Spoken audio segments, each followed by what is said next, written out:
నమస్కారం అండి. This is #you. భారతిరెడ్డికి తెలిసే మొత్తం కథ నడిచింది. భారతిరెడ్డి ఎక్కడ నో చెప్పలేదు దీనికి. జగన్మోహన్ రెడ్డి భారతిరెడ్డి కన్సెంట్ లేకుండా ఒక్క పోస్ట్ కూడా పెట్టలేదు. దేని గురించి అనుకుంటున్నారా? రవీందర్ రెడ్డి, భారతిరెడ్డి పిఎస్, షర్మిల పైన, విజయమ్మ పైన, at the same time Chandrababu Naidu గారి మిస్సెస్ భువనేశ్వరి గారి పైన, లోకేష్ గారు వాళ్ళ ఫ్యామిలీ, పవన్ కళ్యాణ్ గారు వాళ్ళ ఫ్యామిలీ అందరిపైన పోస్టులు పెట్టిన అతి క్రూరమైన నీచమైన వ్యక్తి భారతిరెడ్డి. సాక్షి చైర్మన్, జగన్మోహన్ రెడ్డి భార్య. జగన్మోహన్ రెడ్డి సీఎంగా ఉన్నప్పుడు భారతిరెడ్డి పిఎస్గా పనిచేసిన వర్రా రవీందర్ రెడ్డి మొత్తం అన్ని చేశాడు. నాకేం సంబంధం లేదు. అతనే విజయమ్మ పైన, షర్మిల పైన పచ్చి బూతుల పోస్టులు పెట్టాడు అని చెప్పి సజ్జల భార్గవ్ రెడ్డి, సజ్జల రామకృష్ణారెడ్డి కొడుకు నిన్న పోలీసుల ముందు ఒప్పుకున్నాడు.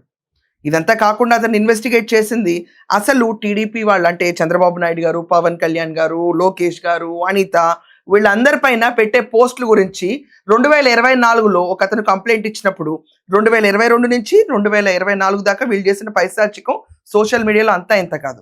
సోషల్ మీడియా ఇన్ఛార్జ్ కింద సజ్జల భార్గవ్ రెడ్డి ఉండేవాడు. సజ్జల రామకృష్ణారెడ్డి అపరిమితమైన మేధావి లెవెల్లో జర్నలిస్ట్ అయ్యుండి ఎథిక్స్ మర్చిపోయి మాట్లాడడానికి వాళ్ళ కొడుకే ప్రధాన నిదర్శనం. ఒక జర్నలిస్ట్ అయ్యుండి ఎలా కంట్రోల్ చేయాలో కూడా తెలియదు. ఇతనంట సకల శాఖ మంత్రి అంట, జగన్మోహన్ రెడ్డికి అడ్వైజర్ అంట, రాష్ట్రాన్ని ఎలా పరిపాలించాలో ఇతను వచ్చి ప్రెస్ మీట్లు పెడతాడంట. ఆ బోర్డు ప్రెస్ మీట్లని మనందరం బాగుండాలంట.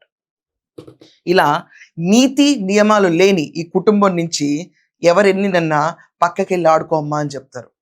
ఇది చాలా సృజనాత్మకంగా, సరళంగా నేను చెప్తున్నాను అన్నమాట. నాగరికంగా, అనాగరికంగా అయితే చాలా అనొచ్చండి. సజ్జల భార్గవ్ రెడ్డిని పోలీస్ ఇన్వెస్టిగేట్ చేసి మళ్ళీ వాళ్ళు రావాలంటే మోకాలు ఆపరేషన్ చేయించుకున్నాను అని చెప్పి వచ్చే నెల 5వ తారీఖు దాకా దేకిచ్చాడు. ఏంటమ్మా మరి వర్రా రవీందర్ రెడ్డి పెట్టిన పోస్టులు ఏంటంటే వాటికి నాకు ఏ రకమైన సంబంధం లేదు, అది పెట్టింది వర్రా రవీందర్ రెడ్డి, భారతిరెడ్డి పిఎస్ఏ అని ఒప్పుకున్నాడు. మొన్నటి దాకా లేదు, ఇది వర్రా రవీందర్ రెడ్డి కాదు, టీడీపీ వాళ్ళు Varra Ravinder Reddy Facebook IDs, Instagram IDs వాడుకుని అందరూ ఈ పోస్టులు పెట్టారు, అసలు అతను అలాంటి నీచమైన పనులు చేసే వ్యక్తి కాదని చెప్పి ప్రగల్భాలు పలికారు. కానీ ఈరోజు సోషల్ మీడియా డిజిటల్కి హెడ్గా వ్యవహరించిన సజ్జల భార్గవ్ రెడ్డి వర్రా రవీందర్ రెడ్డి ఈ పనులు చేశాడని క్లియర్గా ఒప్పుకున్నాడు. ఇది కాకుండా ఈ టాపిక్లోకి వెళ్దామండి, కన్ఫ్యూజ్ అవ్వకండి. ఇది కాకుండా సజ్జల భార్గవ్ రెడ్డి తన పేరు మీద, తన పెళ్ళాం పేరు మీద, పిల్లల పేరు మీద, అందరి పేరు మీద సిమ్ కార్డులు క్రియేట్ చేశాడు. ఇది కాకుండా జగతి పబ్లికేషన్స్కి మీకు సంబంధం ఏంటంటే సంబంధం లేని, పొంతం లేని సమాధానాలు ఇచ్చాడు. ఇది కాకుండా ఇడ్లీ సాంబార్ అని చెప్పి ఒక సోషల్ మీడియా ఉందంటండి. ఇలాంటి దరిద్ర పేర్లు వెళ్ళి మళ్ళీ క్రాస్ చెక్ చేసుకున్నాను. అది ఇడ్లీ సాంబార్ ఇలాంటి పేజీల్లో ఇష్టం వచ్చినట్టు రాశారు. దీని గురించి ప్రశ్న ఒకటి అడిగితే సమాధానం ఒకటి ఇవ్వటం వీళ్ళకి నాగ్గా ఉంది. ఇతను ఇంకా అంత తొందరగా ఇరుక్కోలేదు, బట్ పోలీసులు సీరియస్గా ఇన్వెస్టిగేట్ చేస్తున్నారు. No coming to the main point, Jaganmohan Reddy, YS Bharathi Reddy mindset ఇక్కడ ఎక్స్పోజ్ అవుతుంది. ఇప్పుడు మన ఆఫీస్లో పనిచేసే పిఎస్ కానీ ఎవరైనా మన అండర్లో వర్క్ చేసేవాళ్ళు సొంత భారతిరెడ్డి అత్తమామ, అంటే ఇప్పుడు ఎవరన్నా అత్తమామల మీద, అమ్మల మీద ఇలా పెడుతుంటే ముందు వాళ్ళని చెంపలు చెళ్ళు అనిపిస్తారు, జీతాలు ఇచ్చి ప్రోత్సహించరు. అండ్ అది వాళ్ళు నోటీస్కి వచ్చిన తర్వాత కూడా బహిరంగంగా సిగ్గుపడకుండా సారీ అండి, మాటలు ఖచ్చితంగా ఒక్కొక్కసారి స్లిప్ ఆఫ్ టంగ్ వెళ్తున్నాయి, అది కంట్రోల్ చేసుకోవాల్సి వస్తుంది. ఈ అన్యోన్యమైన దాంపత్యంలో ఉన్న ఈ జగన్మోహన్ రెడ్డి, భారతిరెడ్డి, బాబాయ్ ఎలా చచ్చిపోయాడో తెలియదు, భారతిరెడ్డి నాన్న ఎలా చనిపోయాడో తెలియదు, అసలు అందరూ ఎందుకు చనిపోతూ ఉంటారో తెలియదు. చనిపోయిన వాళ్ళు నార్మల్ డెత్ అంటారు, తల కట్లు కట్టి చచ్చిపోతూ ఉంటారు ప్రతి ఒక్కళ్ళు. వాళ్ళు వెళ్ళి బుగ్గలు సవర్దిస్తూ ఉంటాడు ఈ జగన్మోహన్ రెడ్డి. చుక్క కంటిలోంచి నీరు చుక్క పడదు భారతిరెడ్డికి. ఇంత కఠినాత్ములు నేను ఎక్కడ చూడలే ఈ రోజు దాకా. భూమి పుట్టిన తర్వాత నేను నిన్న ఫస్ట్ కఠినాత్మైన స్టోరీ ఎలదే. మొగుడు ఒకటి చెప్తే పెళ్ళం అదే రీతిలో వెళ్ళిపోతూ ఉంటుంది. ఇక్కడ పెళ్ళం ఒక రీతిలో చెప్తే మొగుడు అదే రీతిలో వెళ్ళిపోతూ ఉంటాడు. వర్రా రవీందర్ రెడ్డి కూర్చుని విజయమ్మ గురించి పిచ్చి మాటలు మాట్లాడి, షర్మిల అసలు విజయమ్మకి రాజశేఖర రెడ్డి గారికి పుట్టలేదంటే వాళ్ళ మదర్ని ఇన్సల్ట్ అవుతుందని తెలిసి కూడా ఓట్ల కోసం నోరు మూసు కూర్చుని ఈ యథవేషాలన్నింటినీ కంటిన్యూ చేయనిచ్చాడు. చూడండి, జగన్మోహన్ రెడ్డి అన్నది సొంత తల్లికి పుట్టుకకి వాల్యూ ఇవ్వలేని ఇలాంటి కొడుకు ఆవిడకి పుట్టడం చాలా దురదృష్టకరం, చాలా దురదృష్టకరం. వైఎస్ రాజశేఖర రెడ్డి మామ ఫోటో పెట్టుకుని నడుపుతుంది సాక్షి, ఆమె భారతిరెడ్డి వాళ్ళ సొంత కూతురు గురించి ఆమె పిఎస్ డబ్బులు ఇచ్చి, జీతాలు ఇచ్చి ఇలాంటి పోస్టులు పెట్టించిందంటే మహిళా మూర్తి.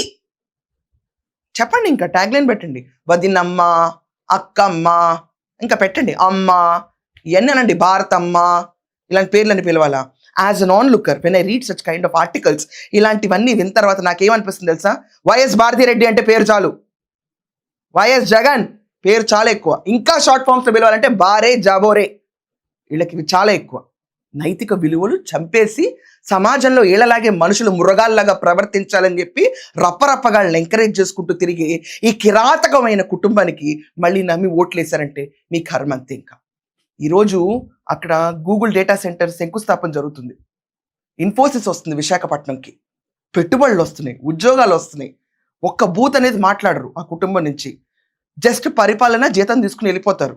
వాళ్ళెక్కడ సొంత అమ్మ చెల్లిని తిడుతున్నా కూడా బాగా తిడుతున్నావు అని చెప్పి ఓట్ల రాజకీయం కోసం బాబాయిని లేపిచ్చేసేసి అమ్మ చెల్లిని తిట్టిచ్చేసేసి ఆ బాబాయిని లేపినాడెవడో కూడా కనుక్కోలేకుండా సత్తా లేకుండా అవినాష్ మంచోడు అని చెప్పి జగన్మోహన్ రెడ్డి అండ్ భారతిరెడ్డి ఎక్కడ కుదరదండి. ఇలాంటి వాళ్ళు రాష్ట్ర రాజకీయాల్లో అన్యోన్య దాంపత్యం కింద పోట్రే అయితే చాలా కుటుంబాలు ఇదే రకంగా దాంపత్య జీవితం గడపాలనుకుని అత్తామామలు జాగ్రత్త. వీళ్ళని ఆదర్శంగా మీ పిల్లల్ని తీసుకుని పెంచితే వర్రా రవీందర్ రెడ్డిని ఎందుకు కండెమ్ చేయలేదో భారతిరెడ్డిని ఎవరైనా అడిగే దమ్ముందా? జగన్ దమ్ముందా? కానీ ఫ్యాక్ట్ ఇదే, వర్రా రవీందర్ రెడ్డే షర్మిల గారి పైన అనరాని మాటలు పెట్టిన పోస్ట్ వేపన లకారాలతో తిట్టాడు. నేను మాట్లాడదలుచుకోవట్లేదు ఈ మాటలని. ఇవన్నీ స్క్రిప్టెడ్ డ్రామాస్. స్క్రిప్ట్ రాసేది సజ్జల భార్గవరెడ్డి, అప్రూవ్ చేసేది సజ్జల రామకృష్ణారెడ్డి, పిఏకి జీతం ఇచ్చేది భారతిరెడ్డి, సమ్మగా ఓట్లు అడిగేది జగన్మోహన్ రెడ్డి. ఇది ఆ కుటుంబంలో పెట్టిన కుంపట్లు, రెడ్ల కుంపటి. ఇది ఆ రెడ్ల కుంపటి. అందరు రెడ్ల గురించి నేను అంటలేదు.